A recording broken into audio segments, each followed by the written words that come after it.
So amongst the numerous challenges Mark Zuckerberg of Facebook is facing now is one that is coming from in-house. Yes, you heard that right.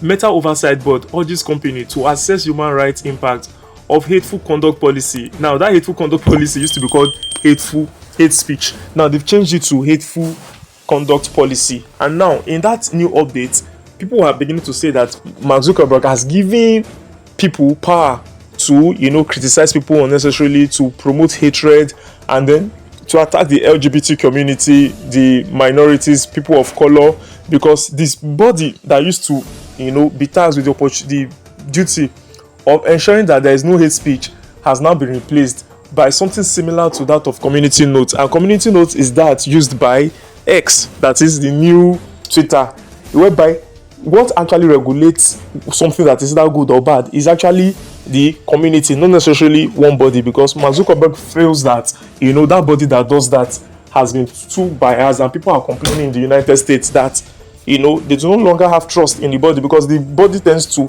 I think, favor the Democrats more than the Republicans. As a result of that, so Mark Zuckerberg has removed it in favor of what he calls free speech. Now, the Meta Oversight Body criticized the company, updated policy, which is called the Hateful Conduct Policies, which included a provision allowing users to describe LGBTQ people as mentally ill. Can you just imagine?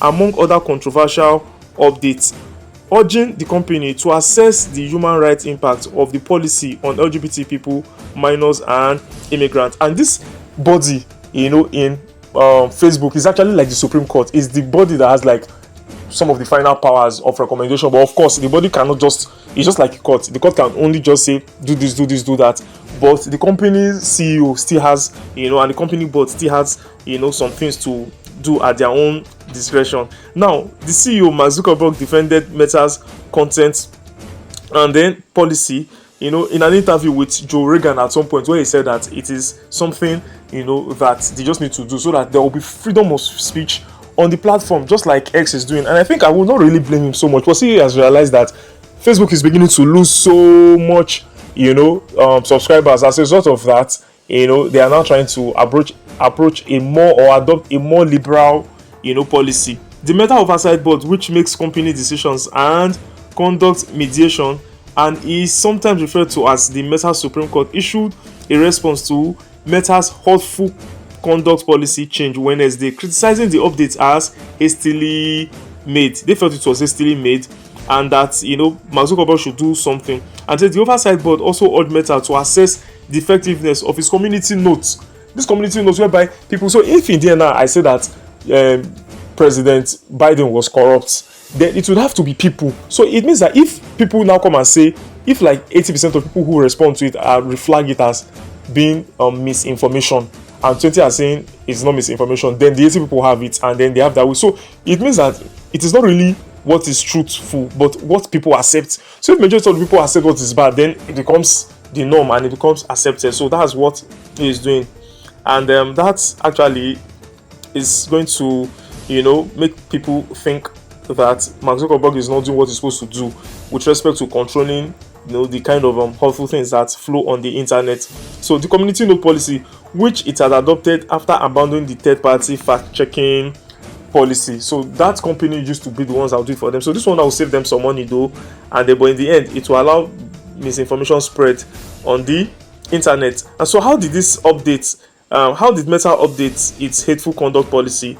Now, Meta announced sweeping changes to its hateful conduct policy and other content moderation standards on January 7, which it billed as an attempt to improve free speech and reduce censorship of its social media platforms. The policy changes included renaming the hate speech policy to hateful conduct, like I earlier said. And why is Meta conduct policy update controversial? Now, to me, I think it is controversial because Meta updated policies drew scrutiny and allegations it would lead to increased discrimination against LGBTQ people, women, and people of color. The Human Rights Campaign said that these policy changes create fertile ground for misinformation, identity-based harassment and abuse, and threaten LGBTQ plus inclusion and safety across Meta. And it accused the company of taking specific aim at LGBT people. Now, what Mark Zuckerberg said is interesting. He said it's the move, to improve free speech, and that it was an attempt to control, to liberalize speech on this platform. Zuckerberg said that Facebook fact-checking policy was like something out of the 1984, stating that people felt the fact-checkers were too biased. It really is a slippery slope.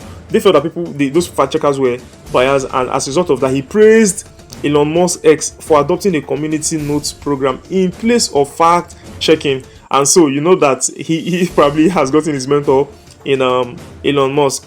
And then he said, Zuckerberg said that cracking down on hate speech got to his point where there were things that you couldn't say, which were mainstream discourse. As a result of that, citing Secretary of Defense, prior statement that women should not serve in certain combat roles, stating that this type of speech should be allowed on social media. If that if someone has said that women should not serve in the military, it's a person's opinion. You will not say, because it is a speech that is targeted at women, you will not say you should censor that it's not so good. So in the end, I think this would bring about liberalization, and this would also make people, who have run away from Facebook come back to Facebook, because it's really losing people. So let me know your thoughts are in the comment section.